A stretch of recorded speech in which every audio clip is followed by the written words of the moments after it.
Will there be a rapture in 2025? This is not clickbait. I am not trying to clickbait people to get them to watch my video. I'm simply responding to the many, many, many other videos out there right now. This huge, explosive growth in people stating that 2025 has to be the year of the rapture. And many of them are pointing to a September rapture.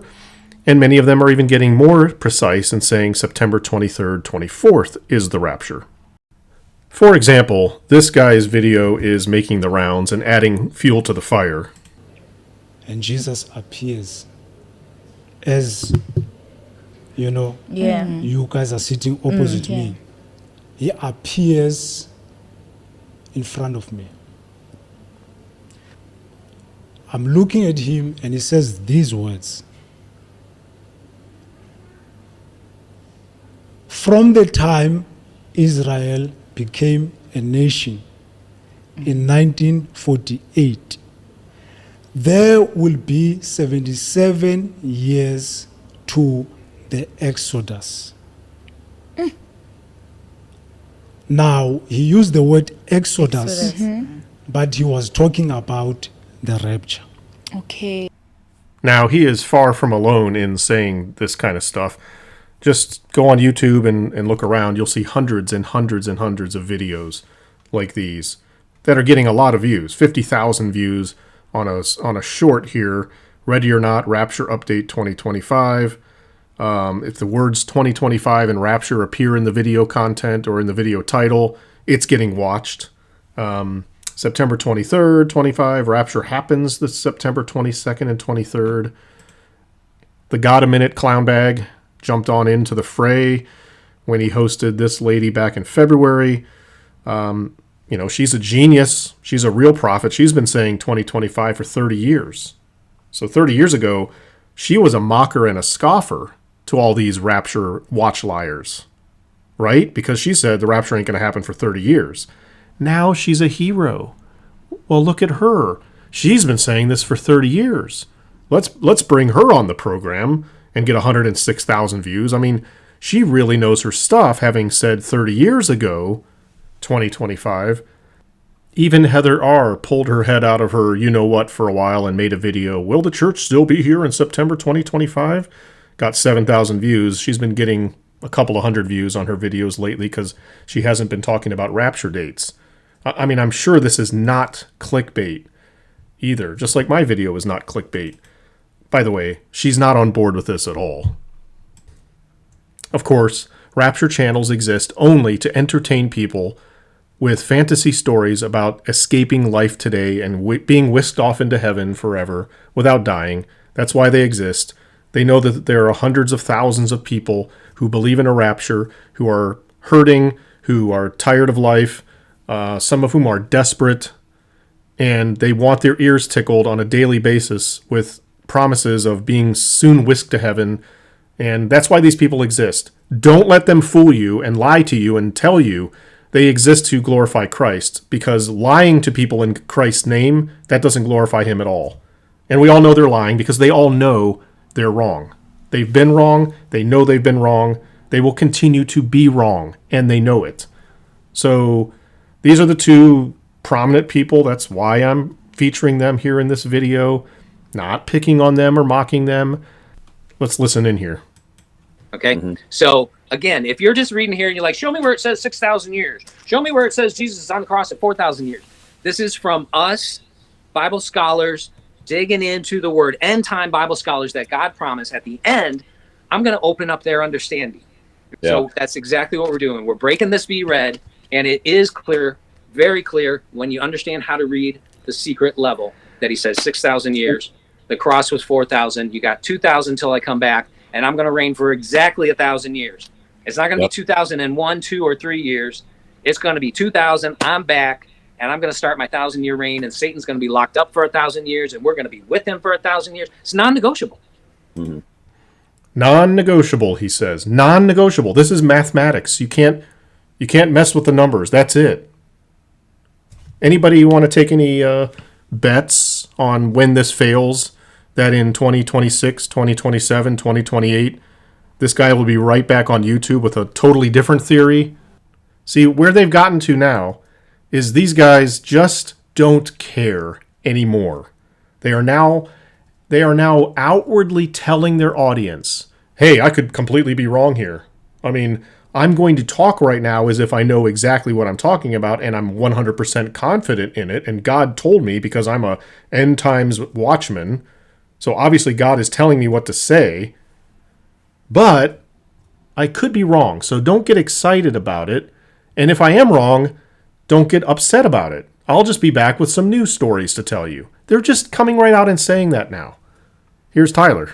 But here we are. 2024 is gone. Okay. That's why I'm looking at 2025 and 2026 so closely. And I find it incredible that 2025 lines up perfectly and 2026 doesn't at all. Because I'm a lot less excited personally, I'll say this, about any year after 2026.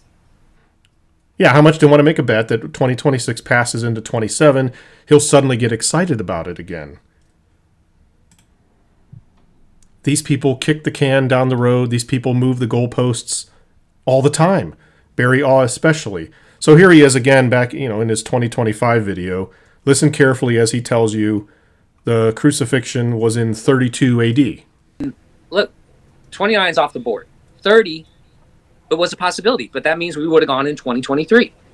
31, we would have gone in 2024. 2025 fits perfectly with the 32 AD crucifixion. 33 and after is like 33 still has many people believing as a possibility. For me, it's completely off the board.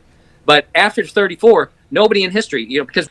Yeah, 33 is off the board for now until next year when it needs to be back on his massive board because he'll want you to follow his channel in 2026 and 27 and beyond. Here he is, a year or so ago. And then go to the cross at about age 30 or 33. We know that was approximately 30 or 31 AD. It was previously thought possibly up to 33 AD, but more study has flushed that out that it's not. He just told us in 2025 that it's 32 AD. It couldn't have been 3031, but back then he was saying 3031, right? So he will say whatever it takes to make his system work. That's all he cares about. He doesn't care about truth. And I'm saying that based on his own words, not because I can look into his heart, but out of the heart, the mouth speaks. No one comes on YouTube, stands up in public in front of tens of thousands of people, uses God's name and his holy word, says the words that Barry Awe says in God's name that end up being false, then turns around and blames you. No one does that who is an honest person, who is objective, who's seeking the truth, who actually has the Holy Spirit of God upon him, because that's not how God works with people. God doesn't string people along forever and ever. God doesn't promise people something that they never get, but that's how these people talk, and they think they're getting away with it. Now listen, you all know I'm right about that. Even their audiences know that that's what will happen. In fact, their audiences demand that happen. 80% of their audience doesn't really believe anything these guys say anyway. They just like the fun and the thrill of talking about it and thinking about it. They like the newness of all of it. Hey, what new theory do you have for me today? Let me fantasize, let me daydream about being in paradise instead of down here for a while. That's 80% of the audience. The other 20% is a mixture of a few unbelievers who automatically reject everything that they say because they don't believe and they're not going to believe based on this stuff because they know it's not going to come to pass. And then there's a percentage of people who are really hurting who really do believe. And we saw with the Tom Cody lawsuit, not because of the lawsuit, but because of Tom Cody's response to it and other people's response to it, they don't care about hurting people. The hurting people on their channel can just go off and hurt somewhere else as far as they're concerned. They're not going to help them. They're here to promise a waiting audience with itching ears that they're soon going to be whisked away out of their troubles. So they will make this change. And I can already tell you, they've given themselves enough slop time with this 2,000-year thing that they can carry this on for a number of years past 2025. And Lee Brainerd is going to explain how that's done. He is already warming up the audience to position it as such. Listen. If the cross was the spring of AD 32, we have less than 7 years to the start of the kingdom. So we're probably already past the date where we could say, well, maybe the cross was 32 AD. If we're going to embrace this 2,000-year theory, maybe we need to be measuring from somewhere else. And an idea that I've put out there on the airwaves for people to think about, in case we blow through this time, and I don't want people to get discouraged, because we could be wrong here. Even if the theory's right, we could just be wrong where we're measuring from. Yeah. Right? So what if you're supposed to measure from the first Gentile saved?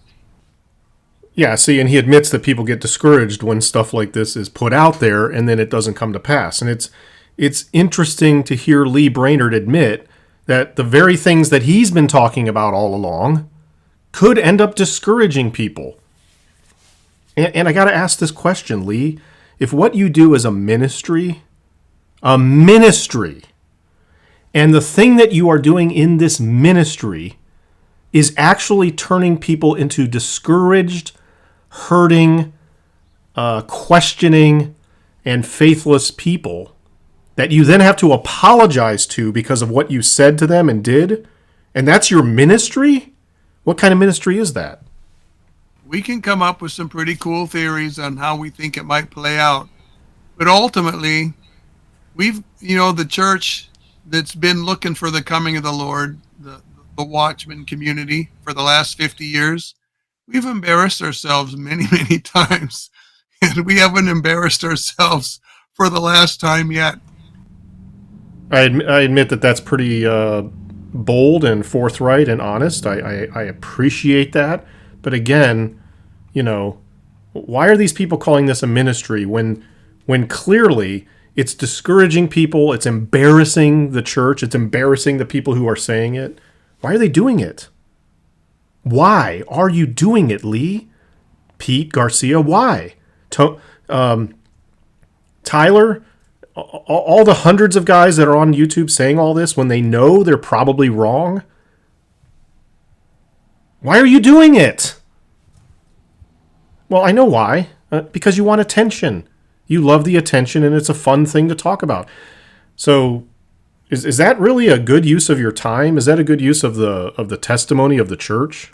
So, will there be a rapture in 2025? No. But I'm very, very sure of that. And the only other thing that I'm as sure of is, will the Rapture channels change their theory to shift into a 2026 rapture by the end of 2025? Yes. Yes, I absolutely think that as well. I'm going to go ahead and put that out here. So here's the big problem with all of this. What is the Rapture Club, meaning the Rapture channels and their followers, what are they going to do when the next crisis hits? And this is a serious, serious issue. And it's a little hard to imagine how bad this is going to be right now because we are not in the midst of a crisis, the likes of which I think is coming. We are likely going to be enduring one or all of the following soon. And by soon, I mean soon, likely within the next 3 years.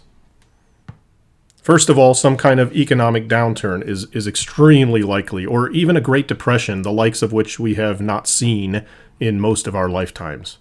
There is a definite possibility that could happen. The second one is an AI crisis of some kind, whether it's the explosion of AI and into multiple areas of life, creating all kinds of chaos and fear, and perhaps hurting the economy in many ways, especially against people who don't get on board and whatever. And that's extremely hard to predict. But the other thing that could happen is an implosion of the AI spending bubble that we are in right now, which takes down the stock market and helps to lead to the economic downturn I talked about earlier. Both of these could happen at the same time, an economic downturn and an AI crisis, as well as this one. war or terrorism on our own soil. Even if it means some kind of like a terror attack by these terror cells that act in unison, similar to 9/11. All three of these at once or in very close proximity is not outside of the realm of possibility in the next 3 years. None of you Rapture Club members are ready to endure this spiritually. Spiritually. You are all assuming you are leaving. You are all preparing to be gone instead of preparing to stay. And you won't listen to anything else. In fact, you teach that having this escapist mindset is actually more spiritual, more Christ-like, more being a Christian than being ready for the hard times. Right now, I'm telling you as a watchman on the wall, I am watching on the wall for you when the next crisis hits, because it is 100% guarantee there will be a crisis. It's just a question of when. You guys need to drop all this fantasy and get working on your spiritual life to be ready for the hard times. I'm just saying that in love. I am not mocking you. I am not scoffing you. We are done with all of this stuff. You guys need to move on from all of this stuff, but really look inwardly once it fails for the last time again and say, man, I'm just going to re-look at all of this stuff and maybe put it on a shelf and go work on my spiritual life. Because if I'm distraught today when life is relatively okay and normal across the board, how much worse could I feel?